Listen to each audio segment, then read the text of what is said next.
a number of donor agencies and development partners and international non-governmental organizations here.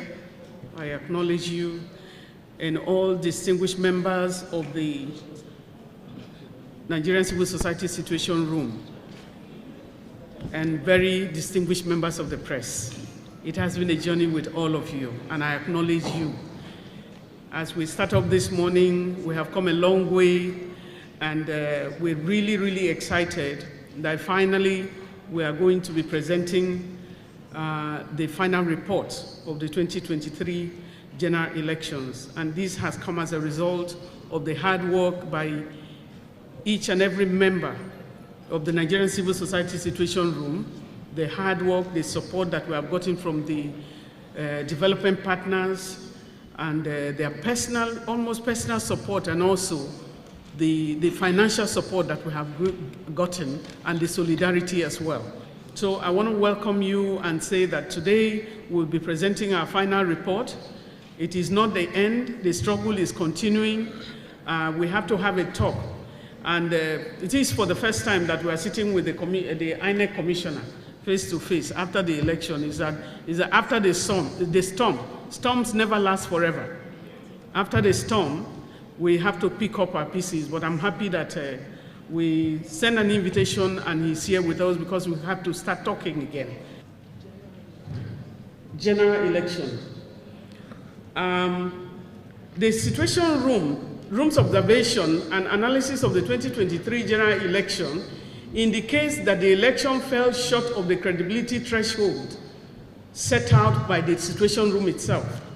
Situation Room had expected that the innovative reforms introduced by INEC in furtherance of the new Electoral Act 2022 will lead to efficient and accountable election management, together with effective monitoring of the political parties' campaign process, improve access to polling units, hitch-free accreditation and voting, and effective violence mitigation. Contrary to these expectations, the 2023 general election was marred by very poor organization, severe logistical and operational failure, lack of essential electoral transparency, and substantial disruption of voting, and several incidents of violence. As a result, the process cannot be considered to have been credible. Given the lack of transparency, particularly in the result collation process, there can be no confidence in the results of the election.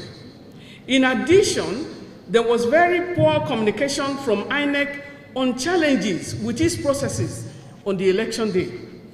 In the light of these shortcomings, Nigerian Civil Society Situation Room believes that additional reforms and improvements are required to ensure that the quality of future elections in Nigeria does not further decline, and that public confidence in the capacity of INEC to conduct elections is restored.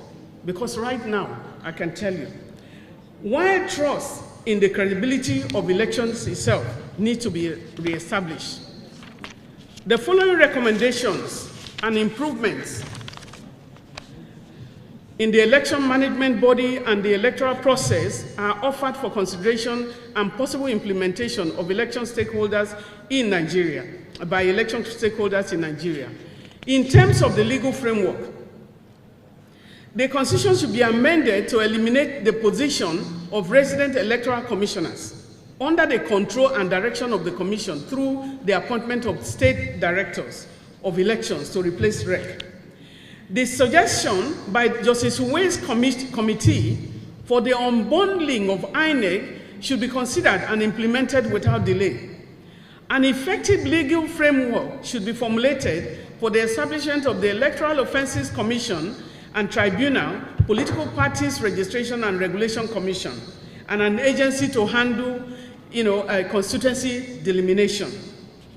Proposed amendment to the Constitution should include issues critical to the inclusiveness of the electoral process, such as endorsement of early voting for election day workers, independent candidacy, and voting by Nigerians in diaspora in conformity with international principles for democratic process. Any further amendment to election legislation should be enacted sufficiently in advance of elections to provide political parties, candidates, and voters adequate time to become informed of the new rules of the election process. In terms of election administration, as a practice, INEC should institute a process of post-election audits to enable the Commission to understand and account for the lapses during election and to undertake measures to prevent future occurrence of the lapses. With regards to the 2023 general election, INEC should conduct the following: an audit of the polling units where elections did not take place to establish the reasons for the failure, an audit to provide to the public details of the process leading to the result that it collated for the election, an audit to provide to the public information on why INEC result viewing portals malfunctioned despite assurances. If many of you can remember, we asked questions severally and nobody responded on why the IREF did not function, and we were assured and reassured in this house. The second is to improve election administration.